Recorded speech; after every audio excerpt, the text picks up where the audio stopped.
In this hadith of the Prophet ﷺ, he's telling us that victory or success comes with patience. And in life, we are faced with many difficulties, many obstacles, and we are faced with many enemies. And if we want to follow the path of Allah subhanahu wa ta'ala, we are faced with many enemies. And Shaitan and all of his followers would like to take us away from that path. And they will fight us, and with all the tools and with all the weapons that they have.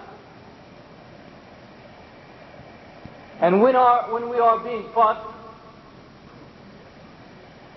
we have basically two opportunities, or we have basically two choices in front of us. Either we can lay down and surrender and submit to the enemy, or we can try to defeat our enemy. And that's the two, I'm not talking about from Sharia point of view obviously, that's the two choices that we are facing. And the only way though that we can defeat the enemy is by not giving in to the enemy. And not giving in to the enemy means remaining patient or steadfast to what we believe in and to what we know is correct and right. So as the Prophet ﷺ, as the Prophet ﷺ said, al-Nasr comes with sabr, and there's no other way. For example, if we're talking about jihad, for example, the physical fighting against the kuffar. Can you defeat the enemy in this kind of jihad, the fighting against the kuffar? Can you defeat the enemy without patience? And because not having patience means as soon as something afflicts you, you will give up, you'll surrender. And this is why we find in many verses in the Qur'an, Allah subhanahu wa ta'ala is relating very closely the idea of jihad with sabr. And that jihad requires sabr. And the nasr is only going to come if you have that sacrifice and that sabr, that patience. Allah subhanahu wa ta'ala, for example, says, وَلَنَبْلُوَنَّكُمْ حَتَّى نَعْلَمَ الْمُجَاهِدِينَ مِنْكُمْ وَالصَّابِرِينَ وَنَبْلُوَ أَخْبَارَكُمْ. And we shall try you until we show who are the mujahideen among you and who are the patient. And one of the most important reasons for the ibtila, for the trials that we face in this life, is to demonstrate to Allah subhanahu wa ta'ala that we have the patience, the sabr, to stick to the straight path. And as Allah subhanahu wa ta'ala says, we'll try you until we know who are those who are striving and who are those who are patient. And Allah subhanahu wa ta'ala says in another verse, أَمْ حَسِبْتُمْ أَن تَدْخُلُوا الْجَنَّةَ وَلَمَّا يَعْلَمِ اللَّهُ الَّذِينَ جَاهَدُوا مِنْكُمْ وَيَعْلَمُ الصَّابِرِينَ. And if you think that you will enter Jannah, you think you will enter paradise, while Allah subhanahu wa ta'ala has not yet shown who among you are those who will strive and who among you are those who are patient. And because without patience, this means you are submitting, you are surrendering, you are accepting defeat. It means you're not sticking to your cause and to what you believe in. And all of the different kinds of jihad that we have to go through, and all of the different kinds of enemies that we have to face, if we do not have sabr, then we will not have nothing. If we do not have patience, we will not have victory and success over those enemies that we face. In fact, one of the early scholars, he said, talking about the Muslim fighters and the kuffar, he said, we and them, we both dislike death. And the pain of death and so forth. He said, we both dislike death and the pain of injury. However, we outdo them by our patience. And because you believe in the cause, you're not willing to give up what you believe in. And no matter what happens to you, you're going to stick to it. And you're going to follow it. And even the kind of jihad against the shaitan and the kind of jihad against our nafs, also, obviously, this needs patience. If we have some desires in front of us, something presents itself to us, we have to have patience, we have to control ourselves in order to be victorious over that desire and over shaitan. So let me, this hadith of the Prophet ﷺ, in both the last part that we talked about last time and the first part that we're talking about today, and it demonstrates some of the importance of sabr. So I want to, inshallah, discuss a little bit more the concept of sabr. We defined it last time. And today, inshallah, I want to talk about the different kinds of sabr, or the different aspects of sabr that we are needing. And the first kind of sabr is the patience or the perseverance that we need in order to fulfill the obligatory deeds. And this is also a kind of sabr, a kind of controlling yourself and your behaviors. Allah subhanahu wa ta'ala has ordered you to do something, and as we talked about last time, sabr means that if you realize that this is the correct thing to do, you control yourself, you control your behavior to make sure you do what is the correct thing to do. Or the performance, for example, the performance of salat 5 times a day, fasting the month of Ramadan. In fact, the Prophet ﷺ in one hadith described the fast, Ramadan as the fast or the month of sabr. And all of these things, all of these aspects require perseverance on our part. And perseverance is another one of the ways you could translate sabr, and it is inclusive in the definition of sabr. And also a second aspect is keeping away from the things that Allah subhanahu wa ta'ala has forbidden.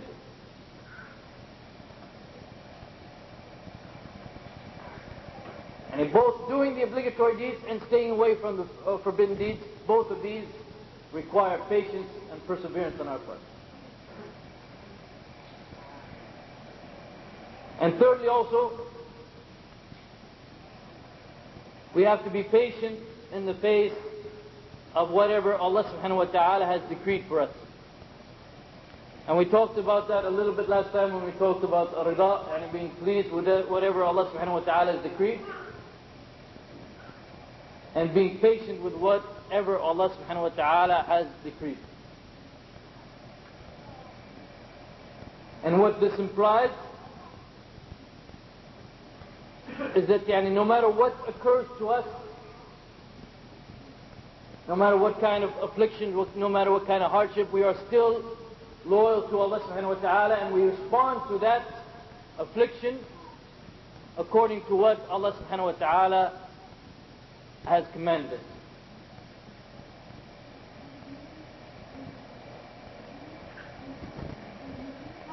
And this includes being patient during times of hardship, as well as being patient in times of ease. And Allah subhanahu wa ta'ala will decree for us, or it is normal that people have times in which they are facing difficulties, and other times in which Allah subhanahu wa ta'ala is making things easy for them, giving them wealth, giving them everything that they need. Under both circumstances, the person has to control himself and make sure that he behaves in the proper way. And in fact, many scholars said it's much easier to have patience during times of hardship than it is during times of ease. Because many times during times of hardship, there's not really much you can do except be patient. And sometimes you're put in a situation where there's really not much you can do except be patient and wait for your situation to change. So being patient in times of ease sometimes is much more difficult. Because here now you have the time, you have the wealth, you have everything that you need available to you to do something haram, to do something displeasing to Allah subhanahu wa ta'ala. Now this is all available to you. So this is going to be a much difficult temptation, a much difficult trial for you. And during times of hardship, as I said, maybe you have no choice but really to sit there. For example, if you're put in prison, sometimes there's not much you can do except sit there and wait. But if a good friend of yours from some part of the world leaves a will for you for $1 million after he passes away, and you get... Why are you looking at me like that, Hamida?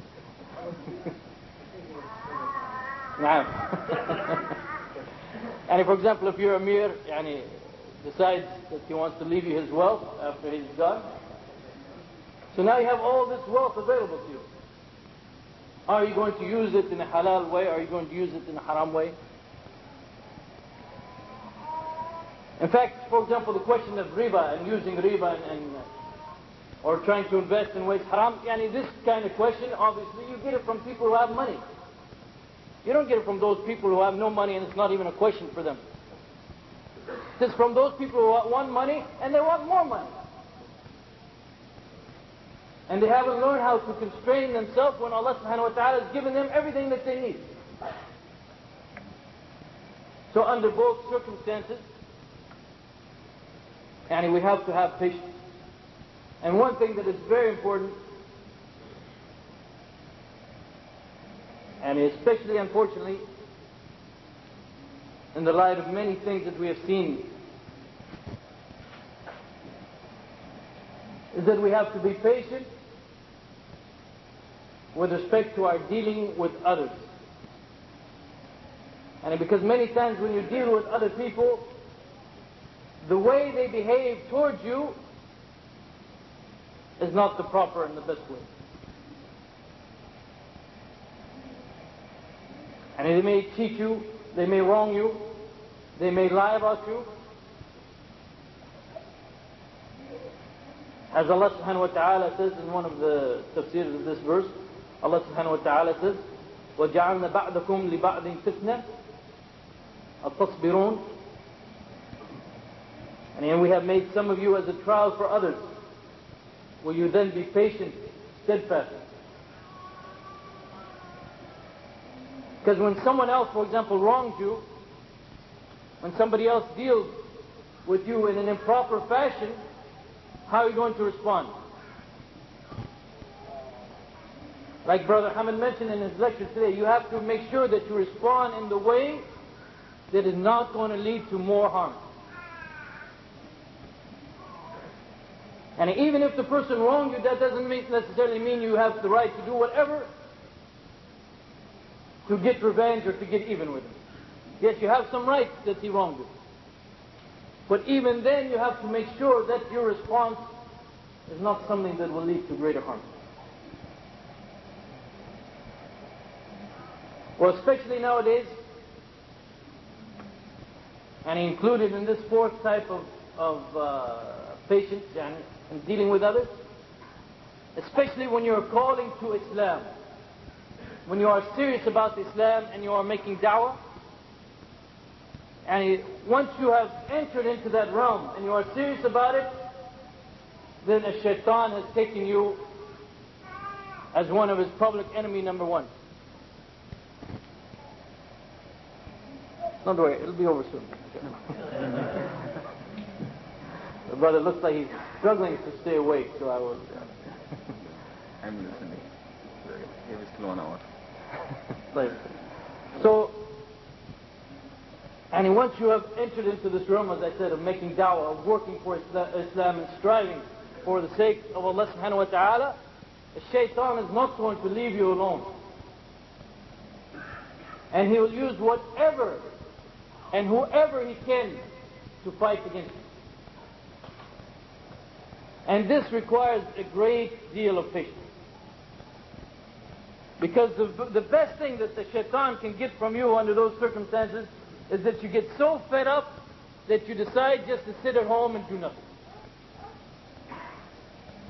And this unfortunately happens to many of the du'at, many of those who are calling to Islam. And they face so many difficulties, and they face so many difficulties even from other Muslims. And many times the greatest difficulties they face are from other Muslims.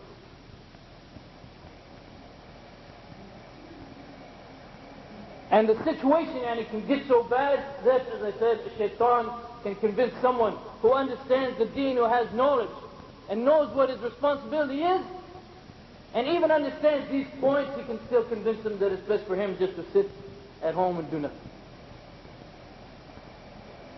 Shaitan is victorious. Imagine if a shaitan was victorious with all the du'at in that manner. And just imagine that.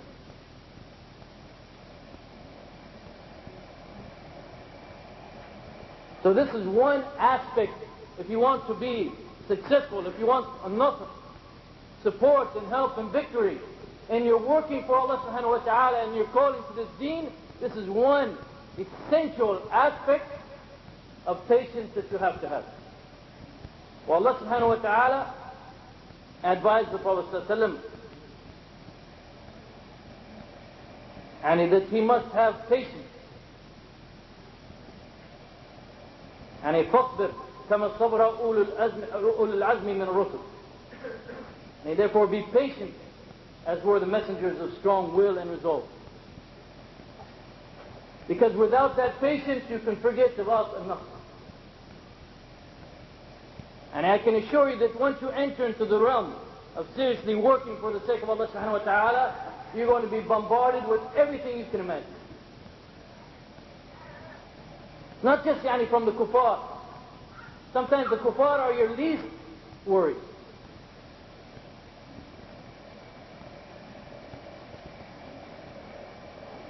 And many times it is from those people who you feel even that they should be the closest to you. But shaitan maybe enters into their heart,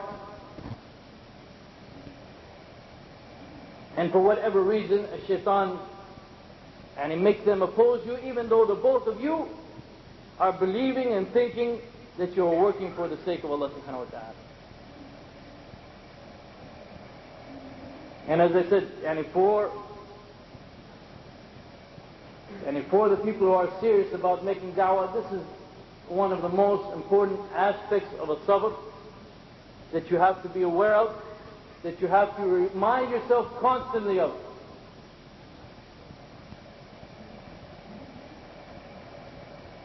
Because it can be very easy just to decide to give it up and give yourself many fiqh excuses.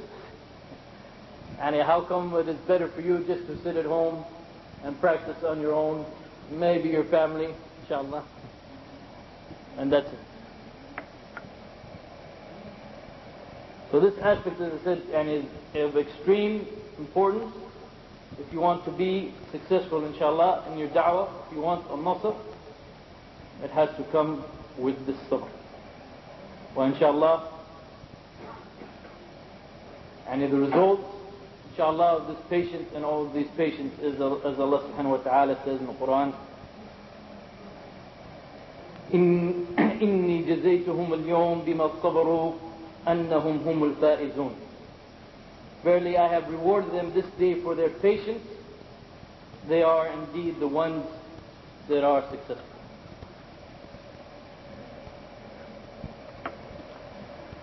Then the Prophet ﷺ continued in this advice to Ibn Abbas, and he said, وَأَنَّ الْفَرْجَ مَعَ الْكَرْبِ. That relief accompanies difficulty.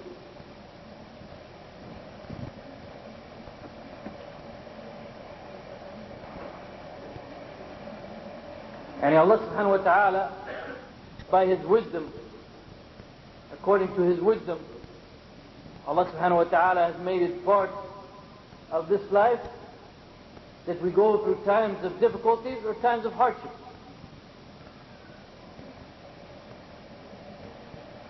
But in this hadith of the Prophet ﷺ, The Prophet ﷺ has made it clear for those who are mindful of Allah subhanahu wa ta'ala, who obey Allah subhanahu wa ta'ala, who know Allah subhanahu wa ta'ala, who become beloved to Allah subhanahu wa ta'ala during times of hardship. The Prophet ﷺ made it clear that the relief, al-farj, is coming right along with the difficulty.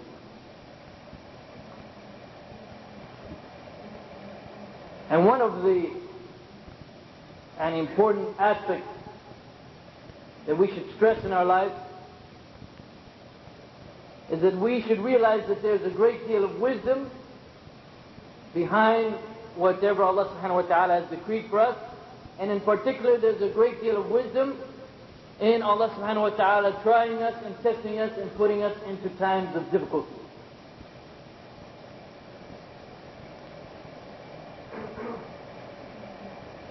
And in one of the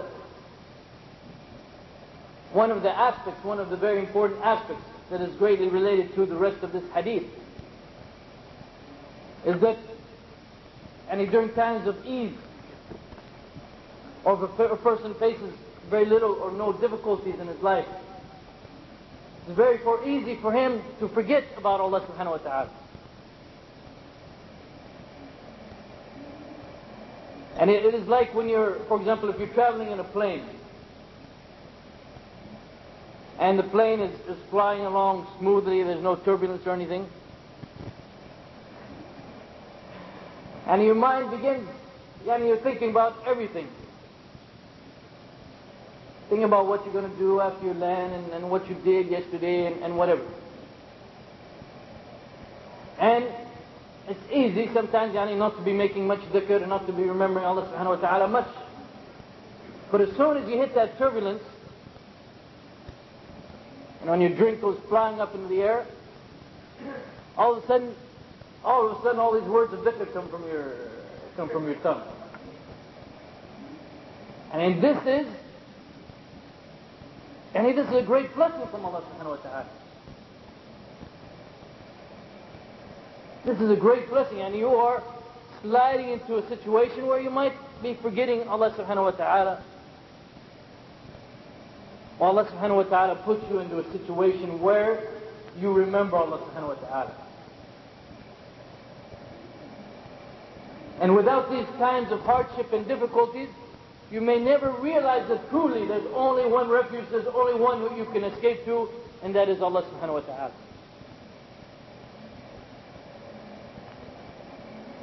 And sometimes you need to be awakened, you need to be in a situation where you really realize that. Where you're in a situation where you realize that you cannot turn to anyone, and you've tried everyone or you've thought about everyone, but you realize that only Allah subhanahu wa ta'ala can come and help you. That truly everything is in the hands of Allah subhanahu wa ta'ala. This is how Tawheed is really fulfilled. This is how Tawheed is really actualized in your life.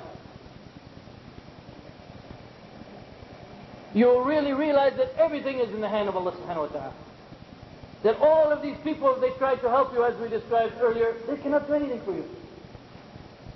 Only if Allah subhanahu wa ta'ala helps you will you get out of it. And then as you live through a situation like that, how do you behave towards Allah subhanahu wa ta'ala after you've gone through that situation? And you look, for example, among the kuffar, for example.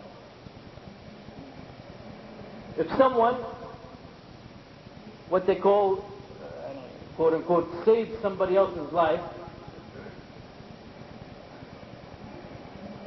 usually the one whose life has been saved, he is grateful to that person for the rest of his life. And they never knew each other. For example, somebody was drowning and somebody else jumped in, risked his life and rescued him and pulled him out. The one who was rescued is going to be grateful to that person for the rest of his life. They will meet every year. And so there's now a special bond that has come between those two. And the same thing can occur, or one of the benefits, and that occurs by being put through such hardships, is that, as I said, the person realizes that there's no one to rescue him except Allah subhanahu wa ta'ala. And then when Allah subhanahu wa ta'ala rescues him, the person remembers that for the rest of his life. This is if he's benefiting from the ibtila, from the trial. Some people don't benefit. And Allah subhanahu wa ta'ala rescues them many times and then they forget about Allah subhanahu wa ta'ala. As Allah describes it many times in the Qur'an, if the kuffar sometimes, like if their ship is about to sink, they start making dua to Allah subhanahu wa ta'ala and only Allah, because they know it's only Allah that can help them. But they don't benefit from that. Then after Allah rescues them, even sometimes after Allah rescues them and they know it was Allah who rescued them, they go and thank their partner. But the true believer, as I said, this should bring him and Allah subhanahu wa ta'ala and increase his bond with Allah subhanahu wa ta'ala. He realizes what Allah subhanahu wa ta'ala has done for him, and he realizes what Allah subhanahu wa ta'ala could have done for him.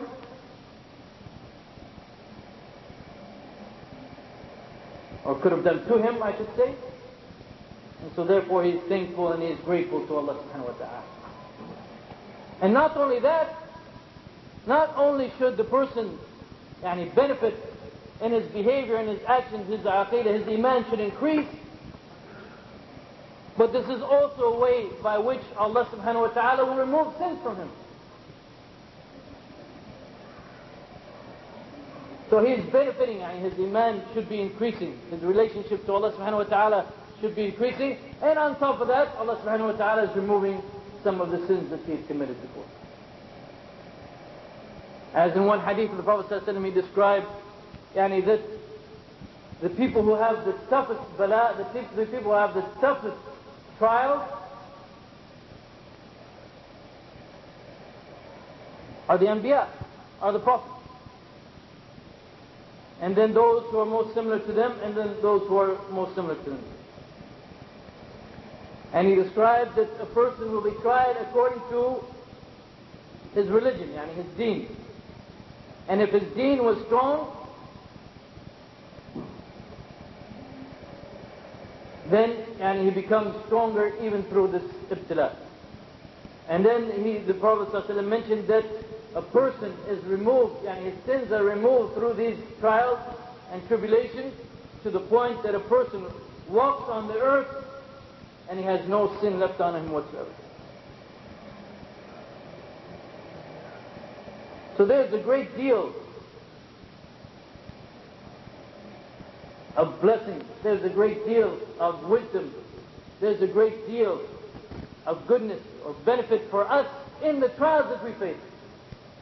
And that is why we talked about last time, that if a person realizes these things, then he will not only have patience, he will not only have sabr during the times of hardship, but he will have even more than that, he'll have rida, or be pleased with whatever Allah subhanahu wa ta'ala has decreed for him.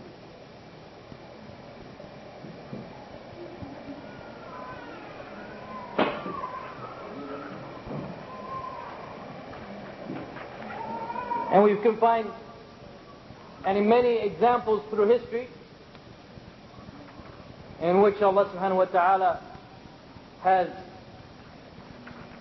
blessed people by putting them through such hardship and then rescue them through from such hardship. Even there's books, and there's a 5-volume book, in fact, called Al-Faraj Ba'da Shidda. All stories of this nature from the previous prophets, from Prophet Muhammad sallallahu alaihi wasallam, and from the people afterwards, inshallah. But I will not get into those stories, because we do want to finish this hadith sometime this weekend, right? And then the Prophet sallallahu alaihi wasallam, the last words that the Prophet sallallahu alaihi wasallam told Ibn Abbas in this hadith,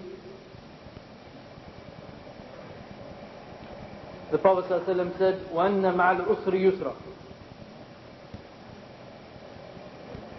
And ease accompanies hardship. And in fact, if we go to the Qur'an,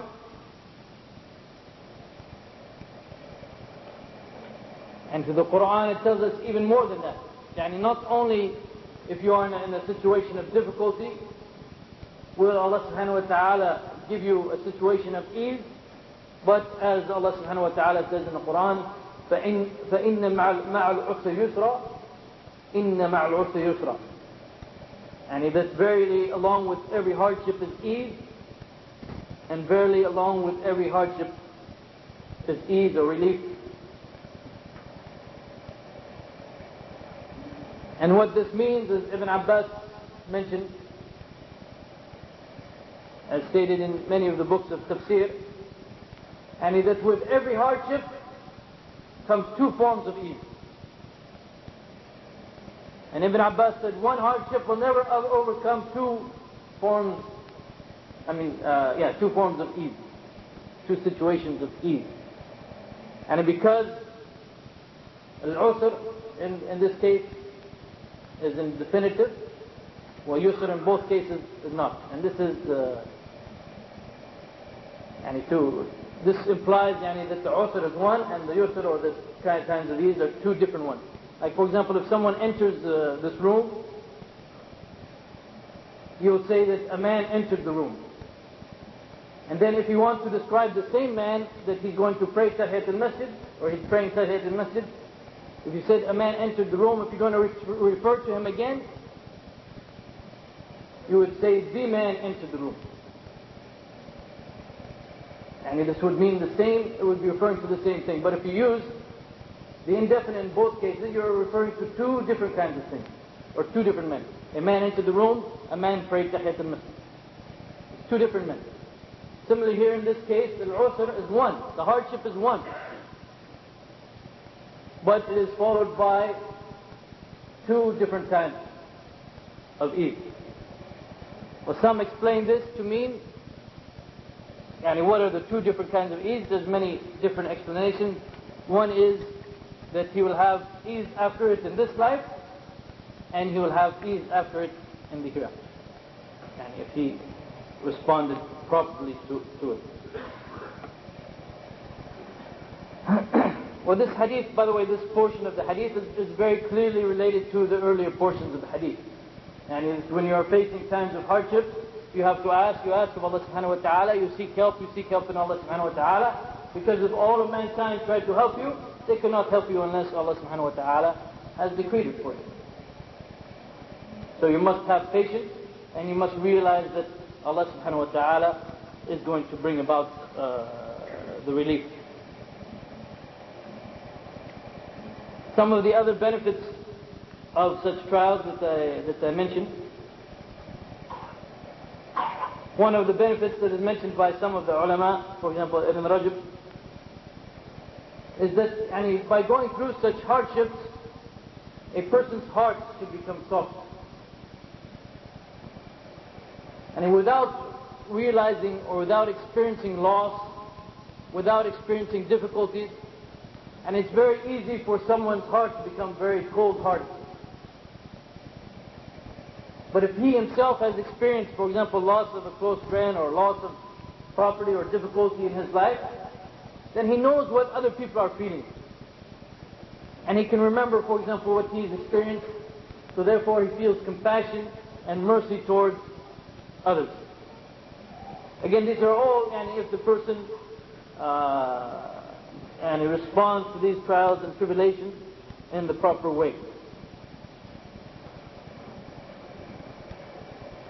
In fact, Ibn Rajab, after writing a number of different points about the benefits of difficulties and hardships, Ibn Rajab concludes that if the person understands the hikmah, the wisdom behind this, and the benefits behind this, then the person will realize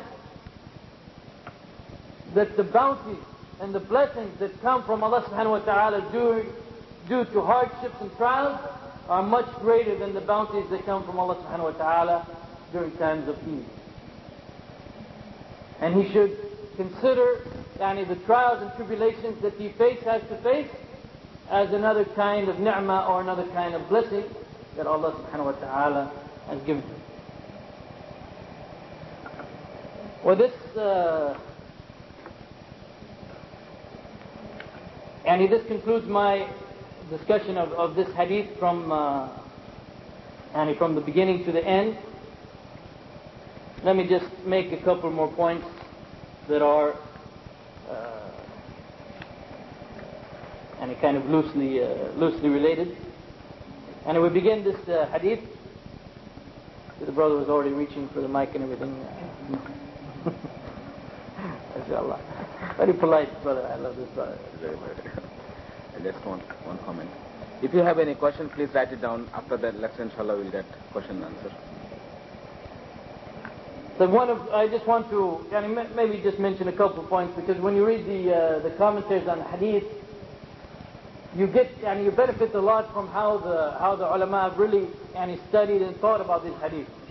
And many times they make points that sometimes you would not think about, or you would not realize. Maybe they're kind of secondary to the hadith as a whole. For example, in this particular hadith, we mentioned that the Prophet ﷺ gave Ibn Abbas this advice while they were riding on an animal, and going from one place to another. And commenting on this point, some of the ulama, some of the commentators of this hadith, they said this demonstrates the importance of time in the life of a Muslim, and that the Prophet ﷺ did not miss any opportunity to use his time beneficially and properly. And even while going from one place to someplace else, and he took that time to talk to Ibn Abbas and to give Ibn Abbas these very, very important words of advice. Well, when we talked about if you seek help in Allah subhanahu wa ta'ala, we talked about how Allah subhanahu wa ta'ala is the only source of help. But we should also realize that this help that Allah subhanahu wa ta'ala gives to us, Allah subhanahu wa ta'ala may even use our enemies to give us such help. And this is an important point to remember, that Allah subhanahu wa ta'ala may even use our enemies to help us. And we should realize that even if they helped us and Allah subhanahu wa ta'ala used them to help us, they are still our enemies. And we know from the Qur'an and Sunnah that they are our enemies. They are only helping us because they think they're going to get some benefit from it. In fact, Ibn Abbas, he wrote about this, referring to a recent situation.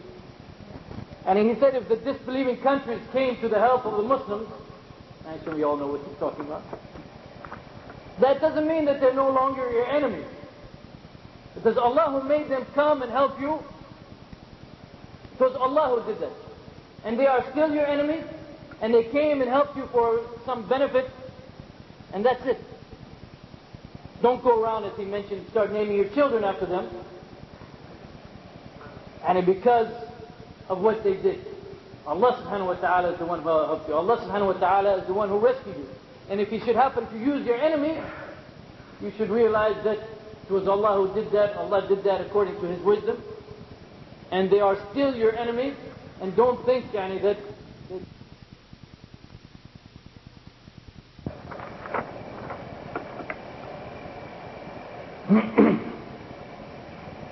I have lots of little points here, but I think it's kind of difficult to get into them in such a lecture. So let us just quickly summarize this hadith of the Prophet ﷺ, this very important advice that the Prophet ﷺ gave to Ibn Abbas. And we can summarize it by saying the following: and if a person truly obeys Allah subhanahu wa ta'ala, then Allah subhanahu wa ta'ala will protect him. And he will find Allah subhanahu wa ta'ala with him, in the sense that Allah will be his close friend or protector. And Allah subhanahu wa ta'ala will not leave him alone, or leave him for his enemies to devour him. If a person finds himself in need to ask someone for anything, he should turn to Allah subhanahu wa ta'ala and ask from Allah subhanahu wa ta'ala. He should turn to Allah subhanahu wa ta'ala only for help, because in reality it is only through the help of Allah subhanahu wa ta'ala that anything will come to him. And everything is by the decree of Allah subhanahu wa ta'ala. If Allah decrees something, it will occur. If Allah subhanahu wa ta'ala does not decree something, it will never occur. Even if all of mankind tries to change that decree, they will not be able to do so. So we talked about last time, if a person becomes known or beloved to Allah subhanahu wa ta'ala during his times of ease and comfort, then Allah subhanahu wa ta'ala will not leave him alone during his times of hardship and difficulty. Humans, all of us, we have to face situations that are not pleasing or difficult for us, and if we are patient during those times, it will be beneficial to us both in this life and in the hereafter. And if a person is patient, he will be victorious and successful in the end. And whenever difficulties arise, the believer must realize that the relief is in sight and it is coming with the difficulty itself. And the same is the case with hardships or difficulties. And Allah subhanahu wa ta'ala, when He tries you, when He puts you in a case of hardship and difficulty, if you are sincere and behave properly, then Allah subhanahu wa ta'ala will put you in a situation of ease, not just one situation, but actually two situations, as Allah subhanahu wa ta'ala has mentioned and promised or stated in the Qur'an.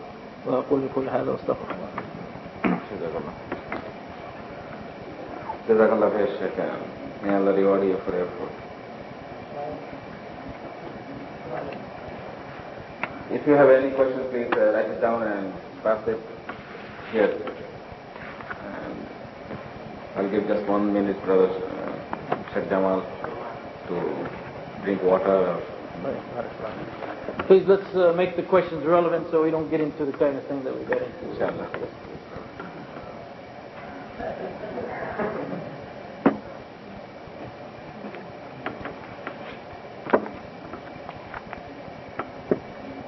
And I will be the judge if they're relevant or not. I have the right to refuse any questions.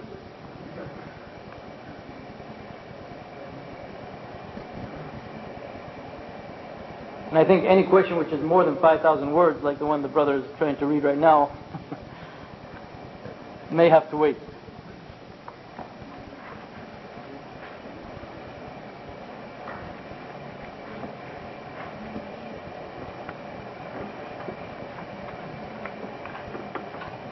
I'm assuming this means there's no relevant questions up until now.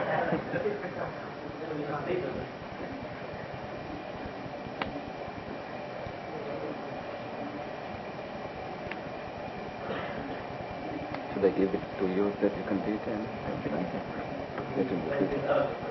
Huh? No, they're all in English. They're all in English. The quality of the English, I don't know, but they're all in English. I don't know whether this is relevant or not, but it's a good question. Why do you refuse videotaping your lecture while this can be of great benefit to others? Is there any benefit we can learn from that? I mean, this is very much not relevant, obviously.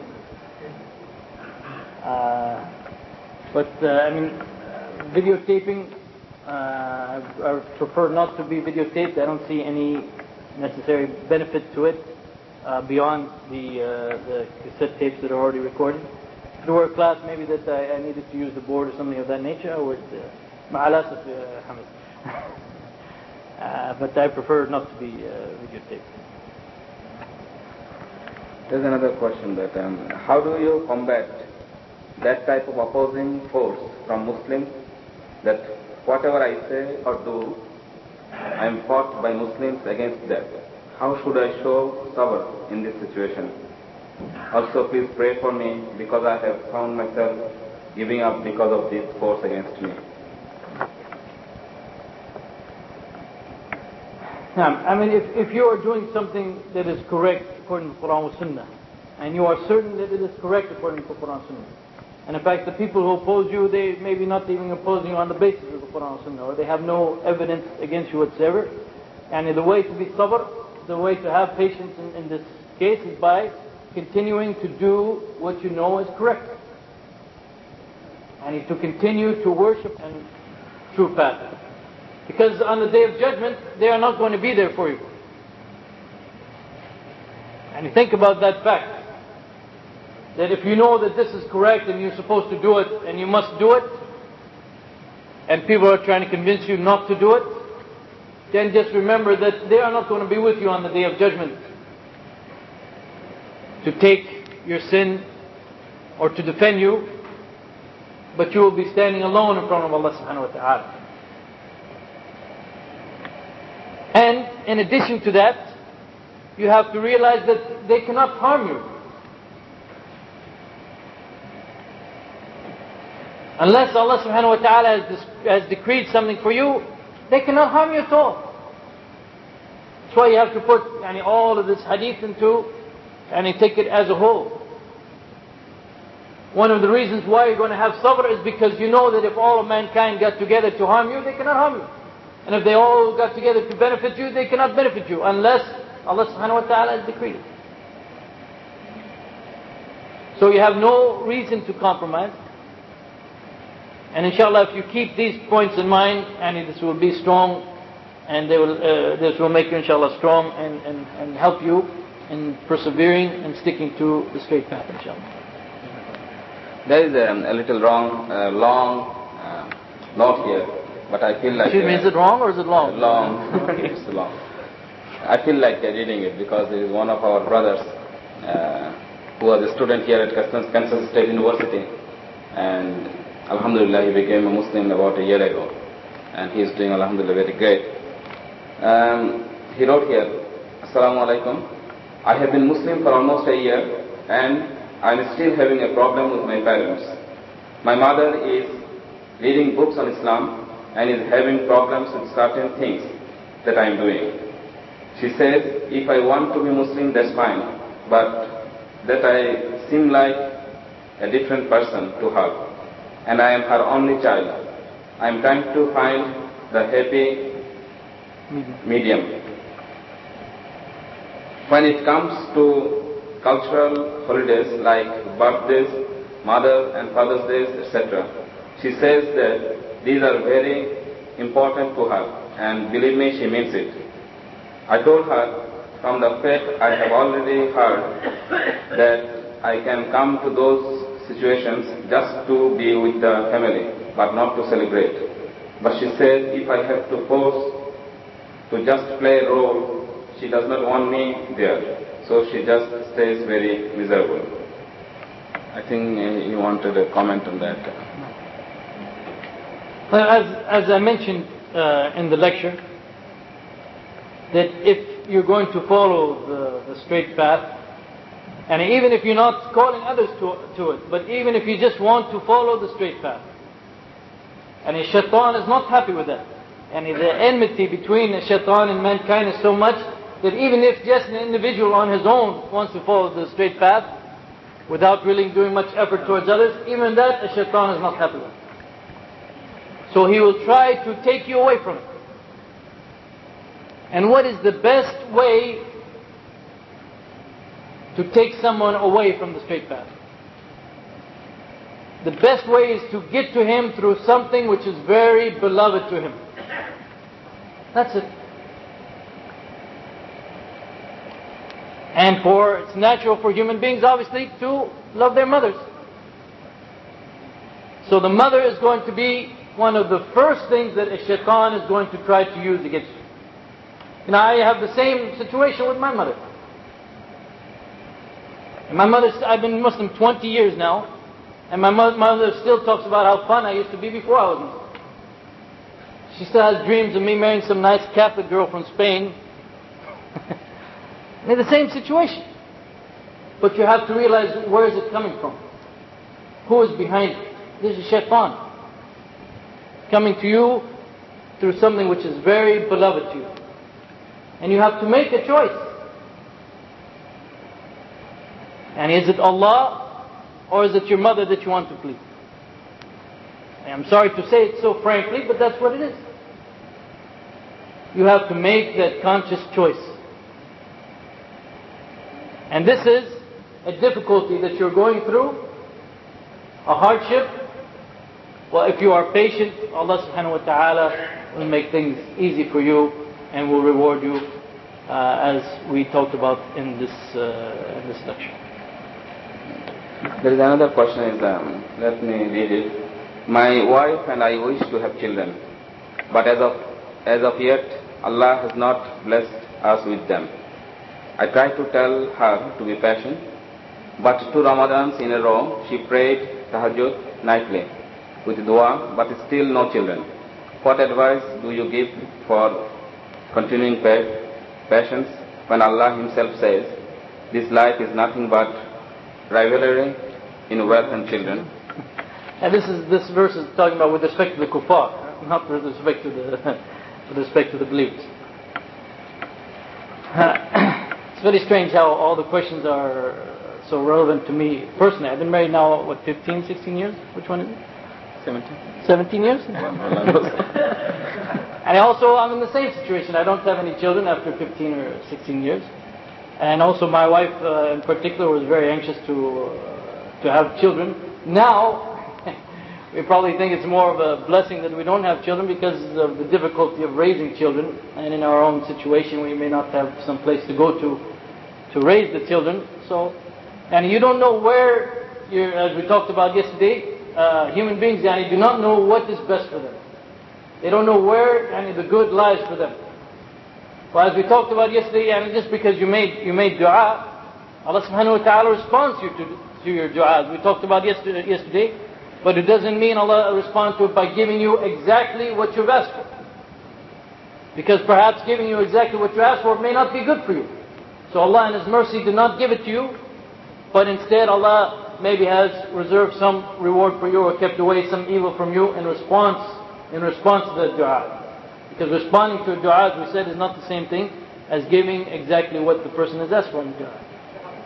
So this brother and this sister, and they should realize that they don't know where the good lies. And as we see in, for example, Surah Al-Kahf, you may have a child, you may be, living so long and really hoping for a child. Well, this child may turn out to be the biggest kafir in the world and affect your deen also. So realize that there is wisdom in everything that Allah subhanahu wa ta'ala has decreed, and everything inshallah is best for you if you respond to it in the proper way. If someone is not a Muslim and if he is not my friend, does it mean that he is my enemy? If this is the case, then people are either friends or enemies. And this is not the spirit of Islam, not the Sunnah of the Prophet sallallahu alaihi wasallam. Could you explain?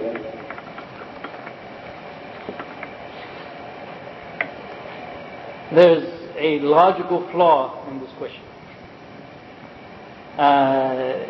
Just because someone is not your friend does not necessarily make him your enemy.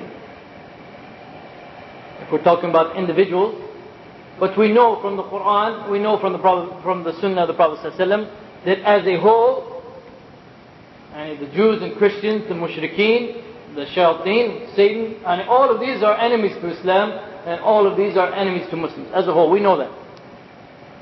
There's no question about that. And Allah subhanahu wa ta'ala has made that very clear to us in the Qur'an. So you said that this is not the spirit of Islam, to say that these either friends or enemies. The Qur'an makes it very clear that these are your enemies, that shaitan is your enemy, that these people are your enemies. This is something very clear in the Qur'an. So don't say this is not the spirit of Islam. As one person once said, one writer said, Aqidah has come just as much to divide as it's come to unite. It has united the people of the same Aqidah and has divided them from the rest. But if you're talking about an individual, for example, who you don't know his attitude to Islam, you don't know if he even knows anything about Islam and so forth, then obviously you don't treat him like an enemy.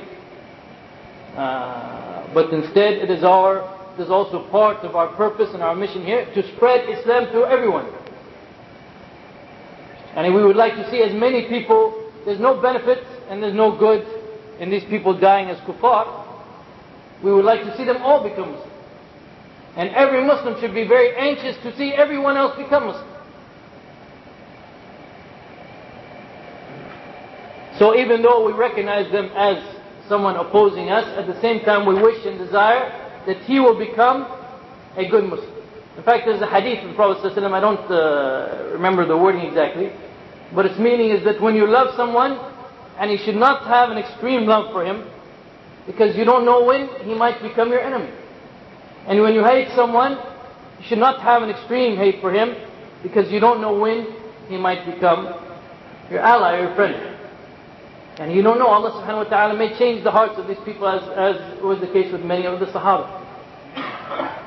But otherwise, to state in general, it is clear from the Qur'an or Sunnah that the disbelievers as a whole, the shayateen, all of them, they are enemies to Islam, and they are enemies even to the individual Muslim. There is one question about what religion was existing before the creation of Adam in relation to Islam? Hard question. Before the creation of Adam, and if we mean by religion something relevant to human beings, then the question is moot, doesn't make any sense. If we mean by religion something relevant to jinn and human beings, well, we know jinn existed before Islam. Jinn existed before humans, right? So, but they were also ordered to obey Allah subhanahu wa ta'ala, and this is Islam. If we're talking about something before even the creation of jinn and human beings, and we talk about religion in relation obviously to jinn and human beings, then again the question doesn't make any sense whatsoever. Is it good to have Allah's name written on flyers? That irrelevant. Irrelevant. Okay. I'm trying to put my foot down now. Irrelevant. Inshallah, whoever asks the question. Because then I might answer the question and not give it all of it, and then everyone's going to come to me afterwards and say, oh, you should have said this and this. Just one. If whoever asks the question, if you have time after the prayers or in certain times, you can ask Sheikh personally. Is that a guarantee on your part? No, I'm just thinking that he might get it, may or may not. If you are following a position on something in Islam, but you are not sure if it is totally the correct way or not, but through following it, hardship comes your way, and you remain patient. Is there any way to get the true answer on an issue that either has a difference of opinions or no ruling at all from Allah, since He gives the knowledge to those who seek it?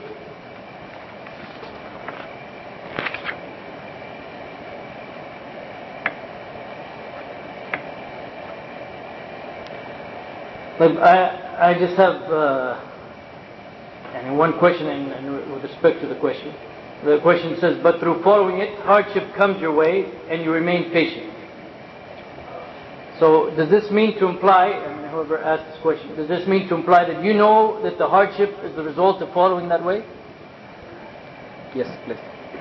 Yeah, I guess you follow the way and hardship comes your way. Does that mean that hardship that's just you're being tested to see if you stick through it, or is it hardship coming your way because you're so long? Okay.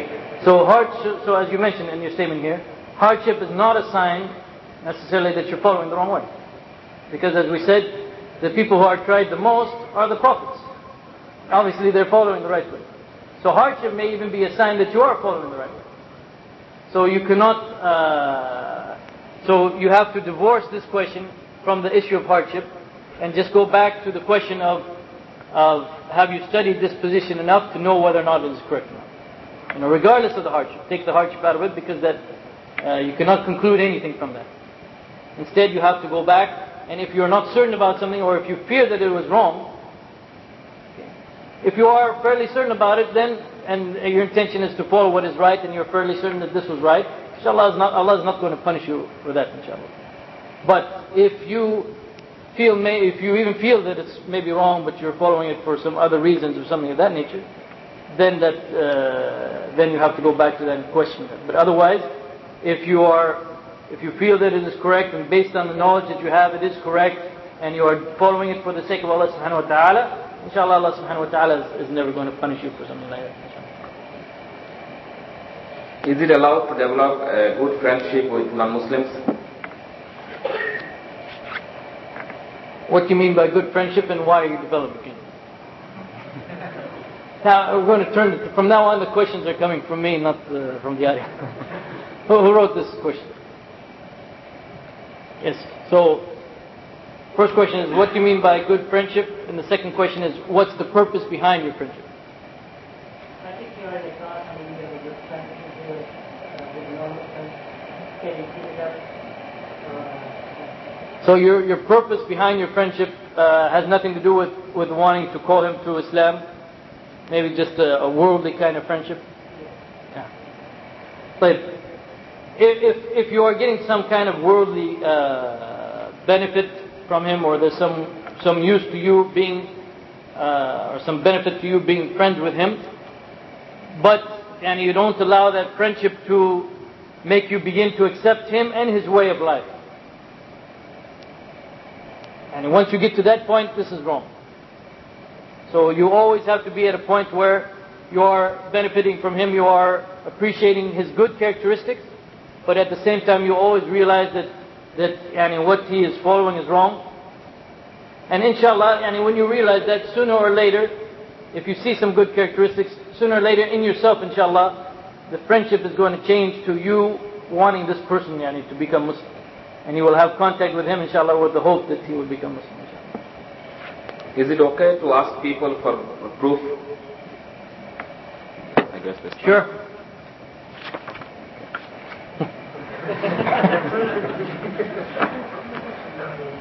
That's from the same, looks like he is having the problem with that one. Sorry to ask another question, but what do I say to my mother who says she cannot believe that a true religion from the real God would force you to keep your mother miserable? This is from you again? What religion is she? Okay. Because as a Christian or something, it would have been easy to answer this, if this had come from a Christian. If she is agnostic, then by definition that means she doesn't know, right? So if she doesn't know, she cannot make a judgment like this. That's an impolite way to deal with her. Just tell her that she's admitting she doesn't know. So if she doesn't know, how is she going to make a judgment? Okay. That's a little harsh.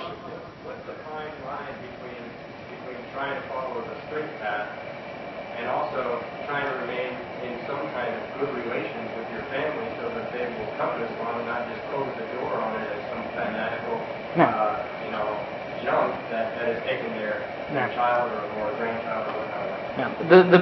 The best way to achieve that is by behaving with them in a very good fashion.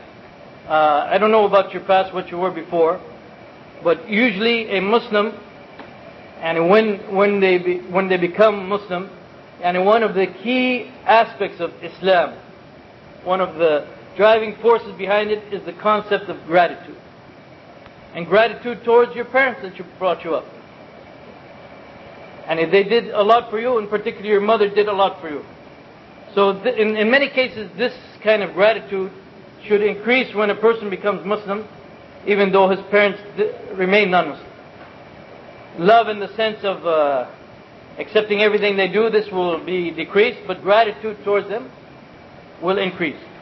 So what this means is your behavior towards them should actually improve.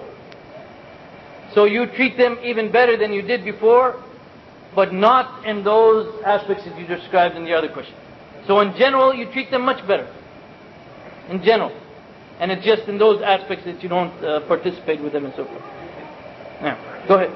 I just spent 3 hours on the phone last night with my mom, and I was trying to explain to her that I am supposed to be with my parents, and that she would give me the chance instead of every time being around yelling and screaming about how I won't do this and that, that I would be right there doing as much good stuff as I can. And so what if I don't come on a few 2-3 days? And she said, well, that's not important because it's these days that are important. Well, in that case, she is making her own choice, right? And you have to accept that on her. You still deal with her properly and good, but since she has made the choice, it's like she coming to you and she said, okay, you want to be Muslim, that's fine, but you still have to wear this crucifix. Otherwise, I won't deal with you. Okay? So you're not going to say, okay, she's my mother, so I will continue to wear this crucifix. That's her decision now, and you've made it clear to her what is your stance and how you want even to deal with her in a very kind and good way, but she doesn't accept that. So sometimes there's not much you can do about it. Like, between the Sahaba, they were on the battlefield, the son fighting his father. It can get to that point. And that's not what we desire or hope for. But Allah, as we talked about, Allah tests different people in different ways, and this is how Allah subhanahu wa ta'ala is trying you at this time.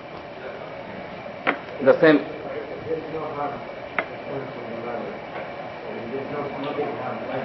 All the time she's talking about the father. So you think that keeping up or trying to keep up as much as possible with the mother, there's no harm with the mother. No, but in general, yes. Yeah, that's what we said, that you keep the good ties towards them, even though they are saying that they don't accept it or they don't like it, they want something else in particular. So you keep the good ties, but you cannot compromise on those things that they want. There is one question that Sheikh has already been answered, but it is from the sisters, and the only question from the sister. Is it wrong to ask someone for their proof, dalil, when giving you Islamic advice? And the answer was yes, there's no problem. Yes, yeah. There's no problem. No, there is nothing wrong. Nothing wrong, yeah. Yes, there is no problem. Yeah, of course. Especially if it is a case where perhaps a person is presenting something to you that goes against maybe something that you know or something that you follow, then there's nothing wrong with asking, because we're not following individuals or personalities, we're following the Qur'an and Sunnah. So there's nothing wrong with you telling the person, okay, I'm following the Qur'an and Sunnah, you're following the Qur'an and Sunnah, so show me where you get what you're saying. In the Quran, Allah subhanahu wa ta'ala says, roughly translated, all good comes from Allah, and only bad is a reflection of our from your own deeds. Can we make a distinction between the fitna that comes from our amal and test that come to test our faith and patience? Actually, we talked about this in the lecture yesterday. That if a person did not commit any sins at all, then he would not face hardship or trials. But human beings do commit sins. That's it's something that they do. So therefore, a trial can sometimes be both the result of our sins of the past and a trial from Allah subhanahu wa ta'ala.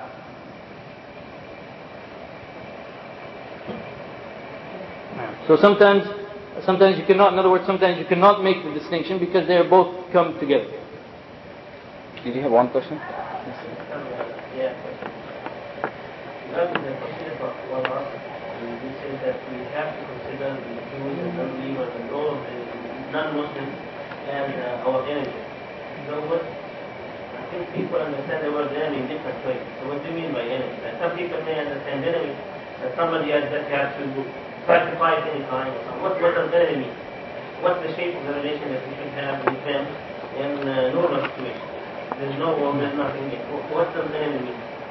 Now, what I mean by enemy is someone who is not following your way, and someone who is, in essence, as I said, as a whole, we're talking about Jews and Christians as a whole, opposed to your way. Okay, he's not following your way, and is even opposed to your way. So as I said, but if you find an individual, he himself, you don't know what his stance is towards Islam or so forth, even though you know that he is still not following your way and he might be opposed to your way, you have some certain way and certain behavior that you have to deal with them. And this, I guess, is a whole other lecture. But in general, especially in a situation like what we have here, and as I said, we would wish for everyone to become Muslim.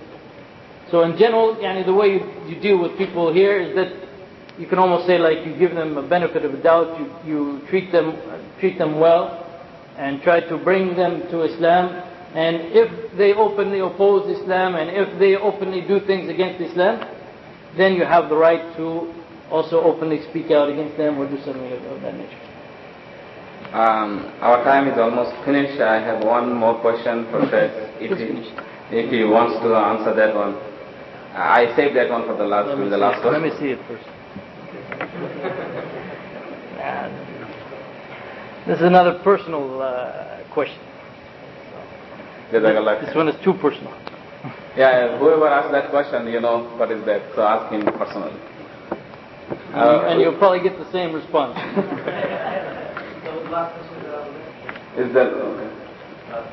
You were talking about the enemy, so in that case, how would you comment or justify the Muslims coming in to particularly United States, which according to words should be the land of enemies?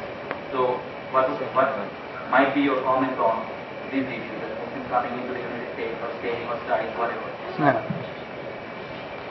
Well, my first comment is, in general, they should not be coming here if they're just coming here for some kind of worldly benefit. If they're coming here to move here, to live here, and to stay here, and to be part of this society. If they're coming for a temporary basis, or if they're coming for the sake of Islam, or if they're coming because the other situations that they are living in are not situations where they can apply Islam, and this is an alternative available to them, then they can come. This one from the sisters here, I don't know. That's enough.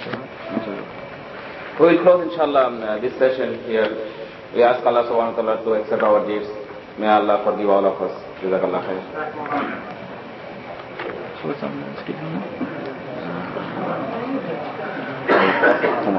So I'm off until dinner, no? Yeah. Here on will be, inshallah, at 7:30. Islamic circle. Then we'll sit. What you were saying about the trials for the prophets are the toughest, and then people are close to them. Similar to with respect to piety and religion. Okay, now what about, you said something I didn't catch. You said something about walk the earth until the sins are left.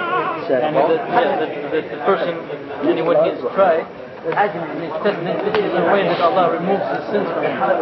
So the person can be tested to the extent that he's walking on the earth and he doesn't have any sins.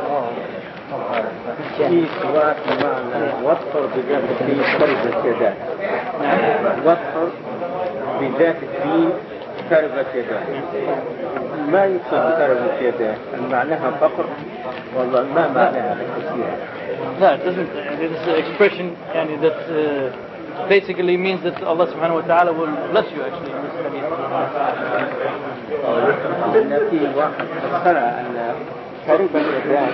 And it has different meanings under different ways you use it. In this hadith it means Allah will bless you.